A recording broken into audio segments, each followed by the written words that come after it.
السلام عليكم، ازي حضراتكم؟ عاملين ايه؟ النهارده فيديو جديد وشرح جديد واكيد لعبه جديده واستراتيجيه جديده هنكسب منها. طبعا ما تنساش ان انت قبل ما تجرب اي استراتيجيه انا بقولها انك تكون مسجل ببرونكود ليام 15، لان هو الوحيد اللي هتنفع عليه الاستراتيجيات ديت، وانا مش مسؤول عن ان انت تلعب او تحاول تجرب الاستراتيجيه ديت وتخسر لو انت مش مسجل بالبرونكود بتاعنا ليام 15. وما تنساش ان البرونكود بتاعنا بيديك نسبه على الايداع الاول 200%، يعني لو شحنت 100 جنيه هيبقوا 200، ولو شحنت 1000 يبقوا 2000، ولو شحنت 5 يبقوا 500، زائد عروض الجمعة البيضاء وعروض يوم الاثنين. تعال نشوف الاستراتيجية بتاعتنا. طبعا بتفتح صفحة الألعاب دي خالص وبتبدأ تنزل تحت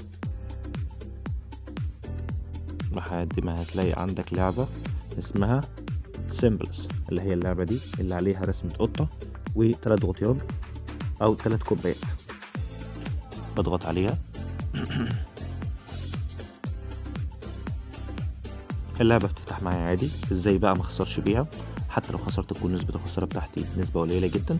أول حاجة بختار كرتين مش كرة واحدة بس، علشان يكونوا كرتين يعني يبقوا من 3 في منهم 2 مليانين. طيب تاني حاجة هلعب بمبلغ، فليكن مثلا العب بأي مبلغ انت عايزه المرة دي. مش هقولك زي كل مرة خليها 80 جنيه، هقولك لا العب بأي مبلغ، فليكن مثلا عاد اهوت انا دلوقتي معايا كرتين، فليكن مثلا انا هختار دي. زي ما انت شايف ال20 جنيه بقت 29. طيب خلينا ازود مبلغ واخليها مثلا 120 واقول وضع رهان واختار دي مثلا.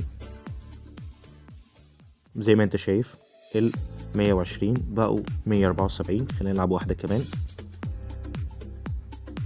طبعا هي غالبا استراتيجية اللعبة ماشية عن ان انت بتكسب مرتين وتخسر مرة، بس انت زي ما انت شايف ان انت برضو نفس القصة، ال 120 بقوا 174، ولكن انت كل 3 ادوار او 4 ادوار هتكسبهم، هيجي بعد كده دور في النص كده هتخسره، فده عادي يعني.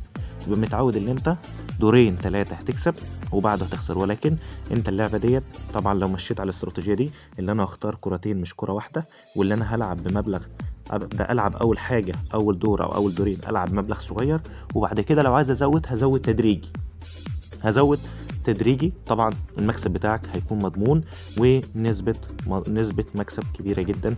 طبعا انت لو فضلت تعمل كده 10 دقايق او ربع ساعة بس، طبعا اللي انت بتكسبه مثلا 30-40 جنيه، يعني شوف انا حاطينها 120 بقت 174، يعني كسبنا 54 جنيه.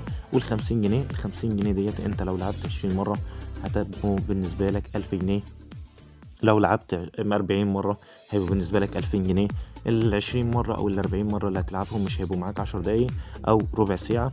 دي كانت استراتيجيتنا النهاردة في لعبة جديدة، وإن شاء الله تكسبوا منها فلوس كتير. طبعا الناس بعد ما تجرب الاستراتيجية يا ريت تسيب لنا تعليق وتقول لنا نفعت معاك وكسبت منها قد ايه. أشوفكم في فيديو جديد إن شاء الله.